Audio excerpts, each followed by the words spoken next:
जय हिंद दोस्तों। आज के इस वीडियो में हम लास्ट 6 मंथ के करंट अफेयर्स के मोस्ट इंपोर्टेंट क्वेश्चन को डिस्कस करेंगे। और दोस्तों इस वीडियो लेक्चर में हमने जितने भी क्वेश्चन को ऐड किया है सारे के सारे क्वेश्चन इंपॉर्टेंट और अच्छे लेवल के क्वेश्चन हैं।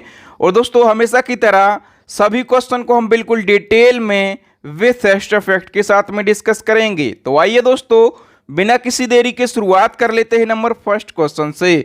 और नंबर फर्स्ट क्वेश्चन है, किस राज्य में डॉक्टर बी आर अंबेडकर की 125 फीट ऊंची प्रतिमा स्थापित करी गई? तो दोस्तों अभी तेलंगाना राज्य में, कहां पर? तेलंगाना राज्य में बाबा साहब की 125 फीट ऊंची प्रतिमा का अनावरण किया गया है। ओके, हम डिटेल की बात करें तो तेलंगाना की राजधानी हैदराबाद में हुसैन सागर झील के किनारे राज्य सचिवालय के पास में डॉक्टर बी आर अंबेडकर की 125 फीट ऊंची प्रतिमा स्थापित करी गई। और दोस्तों ये प्रतिमा अंबेडकर साहब की भारत की सबसे ऊंची प्रतिमा है। और इस प्रतिमा का अनावरण किया है तेलंगाना के सीएम के चंद्रशेखर राव ने। और 14 अप्रैल 2023 को इस प्रतिमा का अनावरण किया गया। ओके, इसी क्रम में नंबर सेकंड इंपॉर्टेंट क्वेश्चन है, 59वीं फेमिना मिस इंडिया 2023 का खिताब किसने जीता?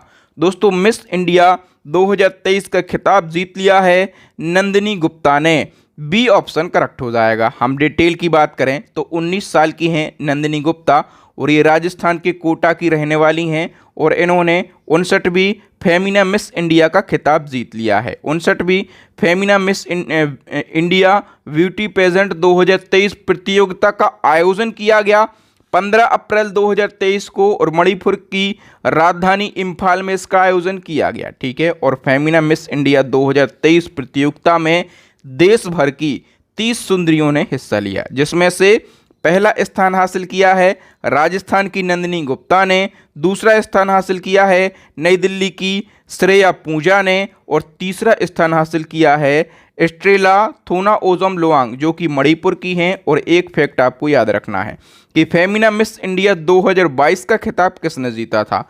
तो कर्नाटक की सिनी सदानंद शेट्टी ने। ठीक है, तो 2022 और 2023 दोनों आपको याद रखना है। आइए नंबर नेक्स्ट क्वेश्चन की बात करें उससे पहले दोस्तों यदि आप पूरे साल के करंट अफेयर्स को इसी प्रकार से बिल्कुल डिटेल में पढ़ना चाहते हैं, आसान भाषा में पढ़ना चाहते हैं और कम समय में पढ़ना चाहते हैं, आपका एग्ज़ाम हाल फिलहाल है और आपके पास वीडियो देखने का समय नहीं है, तो आप हमारी ई बुक से तैयारी कर सकते हैं। हमारी ई बुक में पूरे साल का जितना भी इम्पोर्टेंट करंट अफेयर्स बन सकता है वो सभी ऐड किया गया है। ठीक है, जितने भी टॉपिक बन सकते हैं उन सभी टॉपिक को ऐड किया है।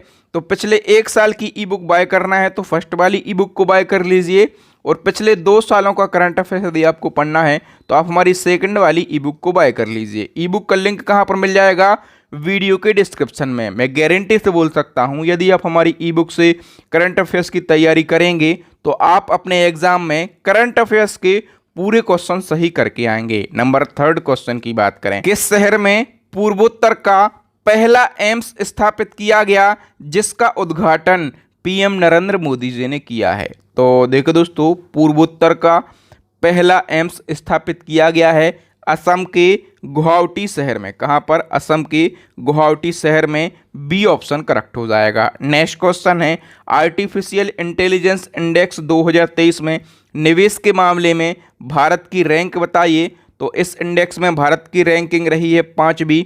सी ऑप्शन करेक्ट हो जाएगा। हम डिटेल की बात करें तो आर्टिफिशियल इंटेलिजेंस इंडेक्स 2023 अमेरिका का स्टैनफोर्ड यूनिवर्सिटी जारी करता है। ठीक है, और भारत साल 2022 में एआई आधारित उत्पादों और सेवाओं की पेशकश करने वाले स्टार्टअप्स में निवेश पाने के मामले में दुनिया में 5वें स्थान पर है। टॉप 3 देशों की बात करें, अमेरिका पहले स्थान पर, चाइना दूसरे स्थान पर और यूनाइटेड किंगडम तीसरे स्थान पर है और अपना देश भारत ये 5वें स्थान पर है। नेक्स्ट क्वेश्चन है, देश की सबसे उम्रदराज धावक का नाम बताएं जिन्होंने world master athletics indoor championship 2023 में 3 गोल्ड मेडल जीते हैं। तो दोस्तों उनका नाम क्या है? भगवानी देवी डागर। ए ऑप्शन करेक्ट हो जाएगा। ठीक है, ये देश की सबसे उम्र दराज धावक हैं, तो इनकी उम्र कितनी है? 95 ईयर इनकी उम्र है। ठीक है, और ये कहाँ से बिलोंग करती हैं? तो ये दिल्ली के नफजगढ़ की रहने वाली हैं। ठीक है, और इन्होंने world master athletics indoor championship 2023 में 3 गोल्ड मेडल जीत लिए हैं। तो ये अपने आप में बहुत ही बड़ी हम कह सकते हैं उपलब्धि है इतनी उम्रदराज धावक के लिए। ठीक है, तो याद रखना है इनका नाम क्या है? भगवानी देवी डागर इनका नाम है। नेक्स्ट क्वेश्चन है, किस देश में सत्ता पर कब्जा करने के लिए अप्रैल 2023 में आर्मी और पैरामिलिट्री फोर्स के बीच में खूनी संघर्ष हुआ और भारतीय नागरिक सहित 56 से ज़्यादा लोगों की मौत हो गई? इसका करेक्ट आंसर हो जाएगा कहाँ पर यह घटना हुई है? तो ये घटना हुई है सूडान में। डी ऑप्शन करेक्ट हो जाएगा। नेक्स्ट क्वेश्चन है, बिहार सरकार ने तकनीकी शिक्षण संस्थानों में आईटी नेटवर्क को मजबूत करने के लिए कौन सा प्रोजेक्ट शुरू किया है? करेक्ट आंसर हो जाएगा option A, electronic knowledge network स्थापित किया है बिहार सरकार ने। नेक्स्ट क्वेश्चन है, किस देश के टेक्सास राज्य में डेयरी फार्म में आग लगने से 18,000 गायों की मौत हो गई? दोस्तों, ये किस देश का राज्य है? टेक्सास, तो ये अमेरिका यानी कि यूएसए का राज्य है। ठीक है, और यहाँ पर डेयरी फार्म में आग लगी और लगभग 18,000 गायों की मौत हो गई। ठीक है, ये बहुत ही दुखद घटना है। ये घटना किस तारीख की है? तो 10 अप्रैल 2023 की ये घटना है। नेक्स्ट क्वेश्चन है, नासा ने भारतीय मूल के किस इंजीनियर को चंद्र से मंगल कार्यक्रम का प्रमुख बनाया है? तो दोस्तों, इसका करेक्ट आंसर हो जाएगा ऑप्शन सी, अमित क्षत्रिय के लिए। नेक्स्ट वन की बात करें तो विश्व हीमोफीलिया दिवस कब मनाया जाता है? तो विश्व हीमोफीलिया दिवस जो है ये हर साल 17 अप्रैल को मनाया जाता है। सी ऑप्शन करेक्ट हो जाएगा। हम बात करें कि 2023 में इसकी थीम क्या रही है? Access for all, prevention of bleeds as the global standard of care इसकी थीम रही है। यानी कि हिंदी में बात करें, सभी के लिए पहुंच, देखभाल के वैश्विक मानक के रूप में रक्तस्राव की रोकथाम। ठीक है, और विश्व हीमोफीलिया दिवस को मनाने का उद्देश्य क्या है? लोगों को हीमोफीलिया जैसी खतरनाक समस्या के बारे में अवेयर करना इसका प्रमुख उद्देश्य है। नेक्स्ट क्वेश्चन है, मोजाम्बिक की यात्रा करने वाले भारत के पहले विदेश मंत्री कौन बने? तो मोजाम्बिक की यात्रा करने वाले भारत के पहले विदेश मंत्री बन गए हैं एस जयशंकर। ए ऑप्शन करेक्ट हो जाएगा। डिटेल की हम बात कर लेते हैं तो अभी विदेश मंत्री एस जयशंकर ने 13 से 15 अप्रैल 2023 तक मोजाम्बिक की यात्रा करी। ठीक है, और इसी के साथ एस जयशंकर मोजाम्बिक की यात्रा करने वाले पहले विदेश मंत्री बन गए हैं। अब बात हुई है मोजाम्बिक की, तो यह एक अफ्रीकी देश है। इसकी राजधानी है मापुटो और यहाँ की करेंसी क्या है? मेटिकल। और यहाँ के प्रेसिडेंट कौन है? फिलिप न्यासी यहाँ के प्रेसिडेंट हैं। और यहाँ के पीएम यानी कि प्राइम मिनिस्टर कौन है? एड्रियानो मेलियाने यहाँ की प्राइम मिनिस्टर हैं। नेक्स्ट वन की बात करें तो किस देश में भारत द्वारा बनाए गए बुजी ब्रिज का उद्घाटन विदेश मंत्री एस जयशंकर ने किया है? तो मैंने अभी आपको बताया कि जो विदेश मंत्री एस जयशंकर हैं ये मोजाम्बिक की यात्रा पर हैं। ठीक है, और यहीं पर भारत के द्वारा एक ब्रिज बनाया गया। इस ब्रिज का नाम क्या है? बुजी ब्रिज। ठीक है, और इसका उद्घाटन भी विदेश मंत्री एस जयशंकर ने किया है। पूछा जाए यदि आपसे कि उद्घाटन कब किया गया तो 13 अप्रैल 2023 को। ठीक है, और ये जो बुजी ब्रिज है ये किस नदी के ऊपर बना है? तो नदी का नाम भी क्या है? बुजी। ठीक है, और इसी के ऊपर ब्रिज बनाया गया। ठीक है, और इसका नाम भी क्या दिया गया? बुजी ब्रिज दिया गया। बताइए दोस्तों, विश्व कला दिवस यानी कि वर्ल्ड आर्ट डे कब मनाया जाता है? इसका करेक्ट आंसर हो जाएगा ऑप्शन बी, 15 अप्रैल को। और इस दिवस को कला के विकास, प्रसार और आनंद को बढ़ावा देने के लिए मनाया जाता है। ठीक है, हम बात करें कि 2023 में इसकी थीम क्या रही है? तो 2023 में इसकी थीम रही है art is good for health. ठीक है, art is good for health इसकी थीम रही है, यानी कला स्वास्थ्य के लिए अच्छी होती है। नेक्स्ट क्वेश्चन है, दुनिया का सबसे बड़ा एमराल्ड यानी कि पन्ना कहाँ पर पाया गया? तो दुनिया का सबसे बड़ा पन्ना ये पाया गया है ज़ाम्बिया में। ए ऑप्शन करेक्ट हो जाएगा। दोस्तों दुनिया का सबसे बड़ा बिना कटा हुआ एमरोल्ड यानी कि पन्ना ज़ाम्बिया में खोजा गया और इसकी खोज मानस बनर्जी और रिचर्ड कपेटा नामक 2 भूवैज्ञानिकों के द्वारा करी गई। और दोस्तों इस पन्ने को चिंपमवेली नाम दिया गया है और ये पन्ना 7525 कैरेट का है और वजन कितना है? तो 1.5 किलोग्राम इसका वजन है और इस पन्ने को गिनीज वर्ल्ड रिकॉर्ड में दर्ज किया गया। नेक्स्ट क्वेश्चन है, इंडिया पोस्ट पेमेंट बैंक ने महिलाओं को वित्तीय साक्षरता को बढ़ावा देने के लिए कौन सी पहल शुरू करी है? इसका करेक्ट आंसर हो जाएगा ऑप्शन ए, निवेशक दीदी पहल।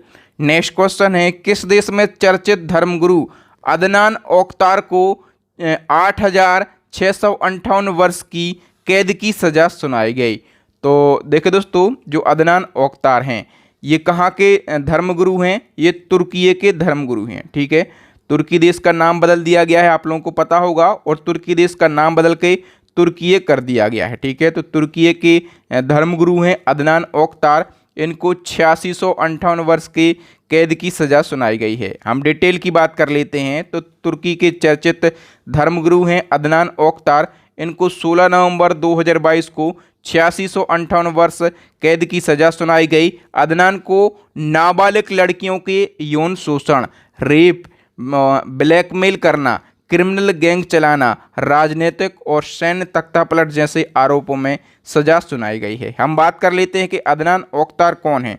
तो ये तुर्की में धर्मगुरु हैं। ठीक है, और टीवी पर वो इस्लाम पर प्रवचन देते हैं। नेक्स्ट क्वेश्चन है, देश की पहली अंडर वाटर ट्रेन किस नदी के नीचे चलाई गई? तो देश की पहली अंडर वाटर ट्रेन चलाई गई है हुगली नदी के नीचे। डी ऑप्शन करेक्ट हो जाएगा। नेक्स्ट क्वेश्चन है, रक्षा मंत्रालय ने थल सेना का नया उप प्रमुख किसे नियुक्त किया है? इसका करेक्ट आंसर हो जाएगा option D, M V. Suchendra Kumar के लिए। नेक्स्ट क्वेश्चन है, भारतीय मूल के किस व्यक्ति को वर्ल्ड बैंक का नया अध्यक्ष नॉमिनेट किया गया है? तो भारतीय मूल के हैं अजय बंगा और इनको वर्ल्ड बैंक का नया अध्यक्ष नामित किया गया है। ओके, नेक्स्ट वन की हम बात करें तो रेलवे बोर्ड के नए चेयरमैन और सीईओ कौन बन गए हैं? मोस्ट इंपॉर्टेंट क्वेश्चन है और इसका सही आंसर हो जाएगा ऑप्शन सी, अनिल कुमार लाहौटी, और इन्होंने विनय कुमार त्रिपाठी का स्थान लिया है। नेक्स्ट क्वेश्चन, फीफा के अध्यक्ष का नाम बताइए जिन्हें एक और कार्यकाल के लिए यानी कि 2027 तक के लिए फिर से फीफा का अध्यक्ष चुना गया है। तो फीफा के अध्यक्ष कौन थे? जियानी इन्फेंटिनो, और ये 2027 तक फीफा के अध्यक्ष बने रहेंगे। नेक्स्ट वन की हम और दोस्तों फीफा की हम बात करें तो federation international D football association इसका फुल फॉर्म होता है। फीफा की स्थापना करी गई थी 1904 में और फीफा का हेडक्वार्टर है स्विट्जरलैंड के ज्यूरिख में। नेक्स्ट क्वेश्चन है, महाराष्ट्र सरकार ने किस गीत को आधिकारिक तौर पर राज्य गीत के रूप में अपनाया है? तो महाराष्ट्र का नया राज्य गीत कौन सा बन गया है? जय जय महाराष्ट्र माझा। कौन सा? जय जय महाराष्ट्र माझा। बी ऑप्शन करेक्ट हो जाएगा। ठीक है, ये महाराष्ट्र का नया राज्य गीत बन गया है। तो इस गीत के गीतकार आपके एग्जाम में जरूर पूछे जाएंगे। इस गीत के गीतकार का नाम क्या है? कृष्णराव गणपतराव सांबले। ठीक है, कृष्णराव गणपतराव सांबले इस गीत के गीतकार का नाम है। बताइए दोस्तों, नीति आयोग के नए सीईओ कौन बन गए हैं? तो नीति आयोग के नए सीईओ बन गए हैं BVR सुब्रमण्यम। ठीक है, और इन्होंने परमेश्वरन अय्यर का स्थान लिया है। नेक्स्ट क्वेश्चन है, 5वें खेलो इंडिया यूथ गेम्स में सर्वाधिक पदक किस राज्य ने जीते हैं? करेक्ट आंसर हो जाएगा दोस्तों ऑप्शन डी, महाराष्ट्र राज्य ने। यदि हम डिटेल की बात करें तो खेलो इंडिया यूथ गेम का कौन सा संस्करण हुआ है? अभी 5वां संस्करण। ठीक है, और ये गेम्स 2022 में होने थे। ठीक है, लेकिन ये कब किए गए? 2023 में आयोजित किए गए। संस्करण है 5वां और इसका आयोजन किया गया है मध्य प्रदेश में। 30 जनवरी से 11 फरवरी 2023 तक आयोजन किया गया।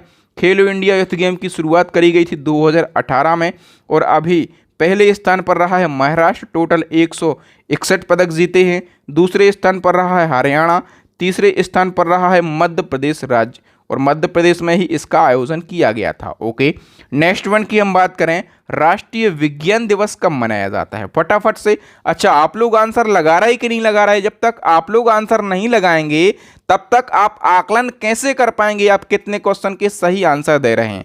तो अभी तक यदि आपने आंसर नहीं लगाए हैं तो 26 नंबर क्वेश्चन से 50 नंबर क्वेश्चन तक आंसर लगाइए हर क्वेश्चन का, और अपना आंसर कमेंट सेक्शन में बताइए कि आपने कितने क्वेश्चन के सही आंसर दिए हैं। राष्ट्रीय विज्ञान दिवस फटाफट से आंसर लगाइए आप लोग। कब मनाया जाता है? 28 फरवरी को मनाया जाता है। हम बात करें कब मनाया जाता है? 28 फरवरी को, और ये दिवस रमन प्रभाव की खोज को समर्पित है। 28 फरवरी 1928 को भारतीय भौतिकी विज्ञानी चंद्रशेखर वेंकट रमन यानी कि सीबी वेंकट रमन ने स्पेक्ट्रोस्कोपी के क्षेत्र में एक महत्वपूर्ण खोज करी थी जिसे रमन प्रभाव कहा जाता है। और इसी के उपलक्ष्य में भारत में 1986 से हर साल राष्ट्रीय विज्ञान दिवस मनाया जाता है। सीबी रमन की इस खोज के लिए इनको 1930 में भौतिकी का नोबेल पुरस्कार भी दिया गया था, और 2023 में राष्ट्रीय विज्ञान दिवस की थीम रही है वैश्विक कल्याण के लिए वैश्विक विज्ञान, यानी कि global science for global wellbeing इसकी थीम रही है। नेक्स्ट क्वेश्चन है, पुस्तक अंबेडकर आ लाइफ के लेखक कौन है? इसका करेक्ट आंसर हो जाएगा शशि थरूर। अंबेडकर आ लाइफ बुक के राइटर हैं, और इस बुक में बाबा साहब अंबेडकर के जीवन के बारे में लिखा गया है। बताइए, उत्तर प्रदेश सरकार ने वर्ष 2041 तक किस तीर्थ स्थल को कार्बन न्यूट्रल बनाने की योजना बनाई है? तो दोस्तों, उत्तर प्रदेश का वृंदावन मथुरा जो तीर्थ स्थल है, ठीक है, ये भारत का पहला ऐसा तीर्थ स्थल है जिसे कार्बन न्यूट्रल बनाने की योजना बनाई गई है। ठीक है, कब तक इसको कार्बन न्यूट्रल बनाने की योजना बनाई गई है? तो दोस्तों 2041 तक। नेक्स्ट वन की हम बात करें, हाल ही में मधुमक्खी की एक नई प्रजाति एपिस करंजोडियन भारत की किस पर्वत श्रृंखला में पाई गई?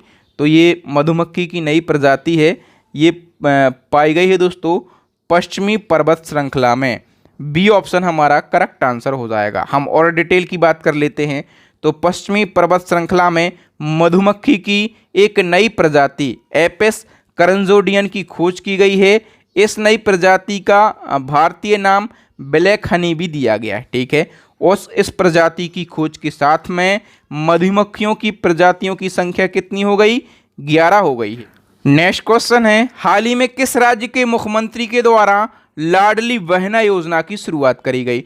तो लाडली बहना योजना की शुरुआत करी है मध्य प्रदेश के मुख्यमंत्री शिवराज सिंह चौहान ने। ओके, हम दोस्तों डिटेल की बात करें तो लाडली लक्ष्मी योजना और लाडली लक्ष्मी योजना 2.0 के बाद में ये दोनों योजनाएं मध्य प्रदेश में संचालित की गई। ठीक है, और इनके बाद मध्य प्रदेश के सीएम शिवराज सिंह चौहान ने समाज में महिलाओं की आर्थिक स्थिति मजबूत करने और उन्हें सशक्त बनाने के लिए लाडली बहना योजना को शुरू किया है।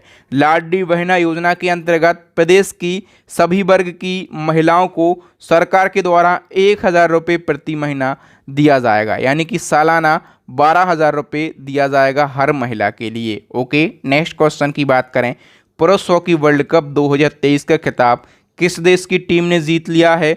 इसका करेक्ट आंसर हो जाएगा ऑप्शन ए, जर्मनी की टीम ने। हम डिटेल की बात कर लेते हैं। तो पुरुष हॉकी वर्ल्ड कप 2023 का फाइनल मुकाबला भुवनेश्वर के कलिंगा स्टेडियम में जर्मनी और बेल्जियम के बीच में हुआ, जिसमें जर्मनी ने बेल्जियम को पेनल्टी शूटआउट में हराकर ये वर्ल्ड कप अपने नाम कर लिया।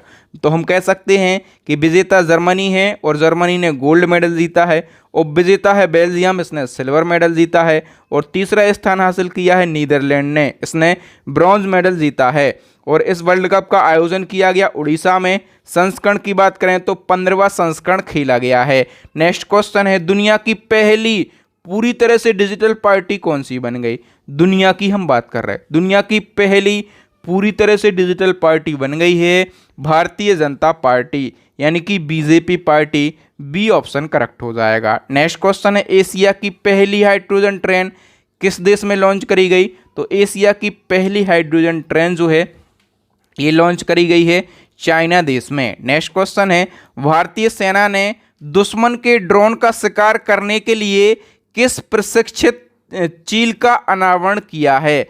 ये काफ़ी प्यारा क्वेश्चन है और इम्पोर्टेंट क्वेश्चन भी है। देखिए दोस्तों, पहली बार भारतीय सेना ने दुश्मन के ड्रोन का शिकार करने के लिए चीलों को ट्रेंड किया है, चीलों को ट्रेनिंग दी है। और इन्हीं चीलों में से एक ट्रेंड चील है, इसका नाम है अर्जुन। ठीक है, इसका अभी हाल ही में अनावरण किया है भारतीय सेना ने। ये जो आप चील देख पा रहे होंगे, इसी का नाम क्या है? अर्जुन इसका नाम है।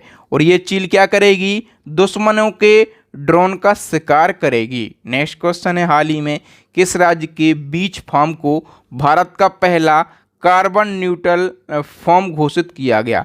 तो भारत का पहला कार्बन न्यूट्रल फॉर्म घोषित किया गया है केरला के एक बीच फार्म को। ठीक है, और केरला के एर्नाकुलम जिले के अलुगा में स्थित है ये बीच फार्म। कहाँ पर स्थित है?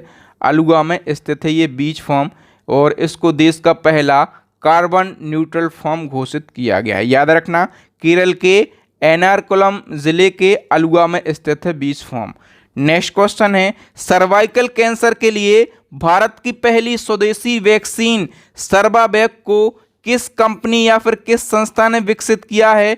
दोस्तों याद रखना, सर्वाइकल कैंसर के लिए भारत की पहली स्वदेशी वैक्सीन का नाम क्या है? सर्वावैक। और इस वैक्सीन को डेवलप किया गया है सीरम इंस्टीट्यूट ऑफ इंडिया के द्वारा। ए ऑप्शन करेक्ट हो जाएगा। कुछ और डिटेल की बात कर लेते हैं। सबसे पहले ये वैक्सीन सर्वाइकल कैंसर के लिए बनाई गई है। तो सर्वाइकल कैंसर क्या होता है? इस कैंसर में गर्भाशय ग्रीवा यानी कि कर्वेक्स में, जो कि गर्भाशय का सबसे निचला भाग होता है, यहाँ पर एक घातक ट्यूमर होता है। ठीक है, और दोस्तों भारत में सर्वाइकल कैंसर की क्या स्थिति है? तो हर साल भारत में सर्वाइकल कैंसर से 1.23 लाख मामले होते हैं और लगभग 67,000 मौतें हो जाती हैं इस कैंसर से। तो इसी कैंसर के उपचार के लिए पहली स्वदेशी वैक्सीन डेवलप करी गई है सर्वावैक, और इस वैक्सीन को सीरम इंस्टीट्यूट ऑफ इंडिया के द्वारा डेवलप किया गया है। नेक्स्ट क्वेश्चन है, गमोचा तौलिया के लिए किस राज्य या फिर केंद्र शासित प्रदेश को जीआई टैग मिला है? करेक्ट आंसर हो जाएगा दोस्तों, ये गमोचा तौलिया कहाँ का है? असम का, और इसको हाल ही में जीआई टैग दिया गया। नेक्स्ट क्वेश्चन है, T20 अंतर्राष्ट्रीय मैचों में सबसे ज़्यादा 4000 रन बनाने वाले पहले बल्लेबाज कौन बन गए हैं? करेक्ट आंसर हो जाएगा option C, Virat Kohli. Next question है, अमेरिकी राज्य मैसाचुसेट्स की गवर्नर बनने वाली पहली समलैंगिक महिला कौन बन गई हैं? इसका करेक्ट आंसर हो जाएगा ऑप्शन बी, मोरा हैली। हम डिटेल की बात करें दोस्तों, अमेरिका के मध्यावधि चुनाव में मोरा हैली अमेरिकी राज्य मैसाचुसेट्स की गवर्नर बनने वाली पहली समलैंगिक महिला बन गई हैं, या फिर हम कह सकते हैं कि पहली लेस्बियन बन गई हैं। ठीक है, और इसी क्रम में एक फैक्ट और है, भारतीय मूल की अरुणा मिलर अभी अमेरिकी राज्य मैरीलैंड की लेफ्टिनेंट गवर्नर चुनी गई। ठीक है, और इस पद पर पहुंचने वाली ये पहली भारतीय मूल की महिला बन गई हैं। नेक्स्ट हमारा क्वेश्चन है, राष्ट्रीय शिक्षा दिवस कब मनाया जाता है? इंटरनेशनल एजुकेशन डे की हम बात कर रहे हैं, राष्ट्रीय शिक्षा दिवस की हम बात कर रहे हैं। ये कब मनाया जाता है? 11 नवंबर को मनाया जाता है। ओके, हम बात करें डिटेल की, तो स्वतंत्र भारत के पहले शिक्षा मंत्री मौलाना अबुल कलाम आज़ाद की जयंती के अवसर पर हर साल 11 नवंबर को राष्ट्रीय शिक्षा दिवस यानी कि नेशनल एजुकेशन डे मनाया जाता है। और मानव संसाधन विकास मंत्रालय, और वर्तमान में ये शिक्षा मंत्रालय हो गया है, इसने 11 सितंबर 2018 को इस दिवस को मनाने की घोषणा करी थी। नेक्स्ट क्वेश्चन है, दुनिया के पहले विकलांग अंतरिक्ष यात्रियों को अंतरिक्ष में काम की अनुमति देने की घोषणा किस अंतरिक्ष एजेंसी ने करी है? इसका करेक्ट आंसर हो जाएगा दोस्तों ESA। इसका फुल फॉर्म होता है यूरोपियन स्पेस एजेंसी। ओके, हम डिटेल की बात कर लेते हैं। तो यूरोपीय अंतरिक्ष एजेंसी ने नवंबर 2022 को शारीरिक अक्षमता वाले लोगों यानी कि विकलांग लोगों को काम करने और अंतरिक्ष में रहने की अनुमति देने की घोषणा करी है। और इन विकलांग अंतरिक्ष यात्रियों को पैरा एस्ट्रोनॉट नाम दिया गया है। ओके, इसी क्रम में एक और क्वेश्चन पूछा जाएगा कि दुनिया के पहले विकलांग अंतरिक्ष यात्री का नाम बताइए जिसे यूरोपियन स्पेस एजेंसी ने स्पेस मिशन के लिए चुना है। तो दुनिया के पहले विकलांग अंतरिक्ष यात्री का नाम क्या है? John McFaul. A option correct हो जाएगा। ठीक है, नेक्स्ट क्वेश्चन है, किस राज्य की पंचायत पुल्लमपारा देश की पहली पूर्ण डिजिटल साक्षरता पंचायत बन गई है? दोस्तों, जो पुल्लमपारा है, याद रखना, यह देश की पहली पूर्ण डिजिटल साक्षरता पंचायत बन गई है। ये किस राज्य की पंचायत है? तो ये केरला की पंचायत है। ठीक है, ये केरला की राजधानी तिरुवनंतपुरम की पंचायत है। नेक्स्ट हमारा क्वेश्चन है, भारतीय सेना की पहली महिला स्काई ड्राइवर कौन बनी है? भारतीय सेना की पहली महिला स्काई ड्राइवर बन गई हैं लॉन्स नायक मंजू। डी ऑप्शन हमारा करेक्ट आंसर हो जाएगा। बताइए, इटली की पहली महिला प्रधानमंत्री कौन बनी है? करेक्ट आंसर हो जाएगा ऑप्शन ए, जियोर्जिया मेलोनी। हम बात करें दोस्तों इटली की, तो इटली की राजधानी तो सभी लोगों को पता होगी, इटली की राजधानी रोम है और यहाँ की करेंसी क्या है? यूरो। नेक्स्ट वन की बात करें तो केंद्र सरकार ने टीवी चैनलों के लिए एक नई गाइडलाइन जारी करी है। इसके तहत हर दिन 30 मिनट किस तरह के प्रोग्राम या फिर कंटेंट प्रसारित करना अनिवार्य कर दिया गया है। तो अब टीवी चैनलों के लिए 30 मिनट तक राष्ट्रीय और सार्वजनिक हित के कार्यक्रम प्रसारित करने होंगे। ये केंद्र सरकार की नई गाइडलाइन है। ए ऑप्शन करेक्ट हो जाएगा। नेक्स्ट क्वेश्चन है, किस राज्य के मुख्यमंत्री के द्वारा 2023 के अंत तक राज्य को झुग्गी मुक्त बनाने की घोषणा करी है? तो दोस्तों, अभी उड़ीसा के जो सीएम हैं नवीन पटनायक ने ये घोषणा करी कि उनका राज्य दिसंबर 2023 तक झुग्गी मुक्त हो जाएगा। ठीक है, सभी झुग्गियों का विकास मॉडल कॉलोनियों के रूप में किया जाएगा। तो यहाँ पर ए ऑप्शन करेक्ट हो जाएगा, उड़ीसा के सीएम।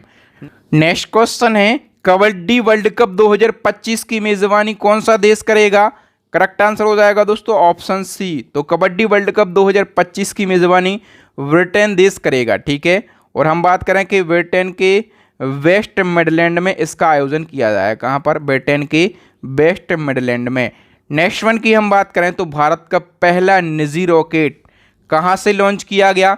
इसका करेक्ट आंसर हो जाएगा ऑप्शन बी, आंध्र प्रदेश से भारत का पहला निजी रॉकेट लॉन्च किया गया। ठीक है, और भारत का पहला निजी रॉकेट का नाम क्या है? विक्रम एस। 18 नवंबर 2022 को सतीश धवन अंतरिक्ष केंद्र श्रीहरिकोटा से ये लॉन्च किया गया और ये rocket startup Skyroot aerospace private limited के द्वारा विकसित किया गया है। बताइए दोस्तों, स्वतंत्र भारत के पहले मतदाता श्याम शरण नेगी, जिनका हाल ही में निधन हो गया है, ये किस राज्य से थे? दोस्तों, स्वतंत्र भारत के पहले मतदाता यानी कि पहले वोटर, यानी कि पहले ऐसे व्यक्ति जिन्होंने पहली वोट डाली थी स्वतंत्र भारत की, उनका नाम है श्याम शरण नेगी। इनका हाल ही में निधन हो गया है। और दोस्तों, ये किस राज्य के थे? तो ये हिमाचल प्रदेश के थे। सी ऑप्शन करेक्ट हो जाएगा। और डिटेल की बात कर लेते हैं तो श्याम शरण नेगी स्वतंत्र भारत के पहले मतदाता थे। इन्होंने स्वतंत्र देश में अपना पहला वोट 1951 में लोकसभा चुनाव में कल्पा मतदान केंद्र में डाला था। ठीक है, इन्होंने 2 नवंबर 2022 को अपना आखिरी वोट डाला। पोस्टल बैलेट के माध्यम से इन्होंने वोट डाला। इनका निधन हो गया 5 नवंबर 2022 को। 106 वर्ष की आयु में इनका निधन हो गया। ठीक है, इनका जन्म हुआ था हिमाचल प्रदेश राज्य के किन्नौर जिले की एक कल्पा बस्ती में। ठीक है, श्याम शरण नेगी को चुनाव आयोग ने 2014 में आम चुनाव में ब्रांड एम्बेसडर भी बनाया था। ठीक है, तो श्याम शरण नेगी के बारे में 2-3 बातें हैं, इनको ज़रूर याद रखना। इस प्रकार के क्वेश्चन एग्जाम में पूछ लिए जाते हैं। बताइए, वर्ल्ड हैप्पीनेस इंडेक्स 2023 के अनुसार दुनिया का सबसे खुशहाल देश कौन सा है? इसका करेक्ट आंसर हो जाएगा दोस्तों ऑप्शन सी, फिनलैंड जो है ये वर्ल्ड हैप्पीनेस इंडेक्स 2023 में सबसे खुशहाल देश है। हम बात करें डिटेल की तो यूनाइटेड नेशन के सस्टेनेबल डेवलपमेंट सॉल्यूशन नेटवर्क के द्वारा जारी वर्ल्ड हैप्पीनेस इंडेक्स 2023 में फिनलैंड लगातार 6वें साल दुनिया का सबसे खुशहाल देश है। और दोस्तों भारत की बात करें तो भारत इस इंडेक्स में 126वें स्थान पर है। हम बात करें सबसे निचले स्थान की तो अफगानिस्तान सबसे अंतिम पायदान पर 137वें स्थान पर है। टॉप 3 देशों की बात करें, फिनलैंड पहले स्थान पर है, डेनमार्क दूसरे स्थान पर है, आइसलैंड तीसरे स्थान पर है, अपना देश भारत 126वें स्थान पर है। ओके, तो ये सारी बातें आपको याद रखना है। दोस्तों यहाँ पर हमने करंट अफेयर्स के लास्ट 6 मंथ के मोस्ट इंपॉर्टेंट 50 क्वेश्चन को डिस्कस कर लिया है। आई होप आपको मेरे पढ़ाने का तरीका, कंटेंट की क्वालिटी, आपके बहादुर सर की मेहनत ज़रूर अच्छी लगी होगी। यदि आपको मेरी मेहनत अच्छी लगी हो तो मेरी मेहनत को सपोर्ट करने के लिए, मुझे हौसला देने के लिए वीडियो को लाइक और शेयर ज़रूर कीजिए, ताकि मैं इसी प्रकार से वीडियो आप लोगों के लिए बनाता रहूं। और दोस्तों कम समय में यदि आपको पूरे साल का करंट अफेयर्स पढ़ना है तो हमारी ई बुक को ज़रूर बाय कर लीजिए। पिछले 2 सालों का करंट अफेयर्स पढ़ना है, सेकंड वाली ई बुक को बाय कर लीजिए। ई बुक को बाय करने में कोई भी दिक्कत आ रही हो तो एक नंबर नोट कीजिए, 9630 82 94 64। इस नंबर पे यदि आप फ़ोनपे या फिर पेटीएम के माध्यम से पेमेंट करके इसी नंबर के व्हाट्सएप पर हमें स्क्रीनशॉट सेंड करेंगे तो 5 सेकंड के अंदर आपको ई बुक सेंड कर दी जाएगी। और यदि आप चाहते हैं तो ई बुक का लिंक डिस्क्रिप्शन में है, आप डायरेक्टली पेमेंट करके ई बुक को बाय कर सकते हैं, डाउनलोड कर सकते हैं। अब अंतिम प्रश्न का आंसर बताइए, राष्ट्रीय सुरक्षा गार्ड यानी कि एनएसजी के नए महानिदेशक कौन बने हैं? आप लोगों के लिए 4 ऑप्शन दिए गए हैं, फटाफट से आंसर लगाइए कमेंट सेक्शन में। तो दोस्तों थैंक यू, वीडियो देखने के लिए आप सभी का बहुत बहुत धन्यवाद। यदि आपको वीडियो अच्छा लगा हो तो वीडियो को लाइक कीजिए, अपने दोस्तों के साथ इस वीडियो को ज़रूर शेयर कीजिए। जो न्यू स्टूडेंट हैं वो चैनल को सब्सक्राइब कर लीजिए, साथ में बेल आइकन दबा लीजिए, ताकि जब भी मैं कोई नया और लेटेस्ट वीडियो डालूं तो उसका नोटिफिकेशन आपको मिल सके, आप हमारा वीडियो सबसे पहले देख सकें। इसी प्रकार के इंपॉर्टेंट वीडियो देखने के लिए आप हमारी प्लेलिस्ट को ज़रूर विजिट करें। प्लेलिस्ट की लिंक आपको यहाँ पर आई बटन में मिल जाएगी, नीचे डिस्क्रिप्शन में मिल जाएगी, या फिर अभी आपको स्क्रीन के ऊपर 3 वेरी यूज़फुल वीडियो दिख रहे होंगे, इन वीडियोस को ज़रूर देख लें। थैंक यू दोस्तों, राम राम, दुआ सलाम, मिलते हैं नेक्स्ट वीडियो में। तब तक के लिए जय हिंद, जय भारत, वंदे मातरम।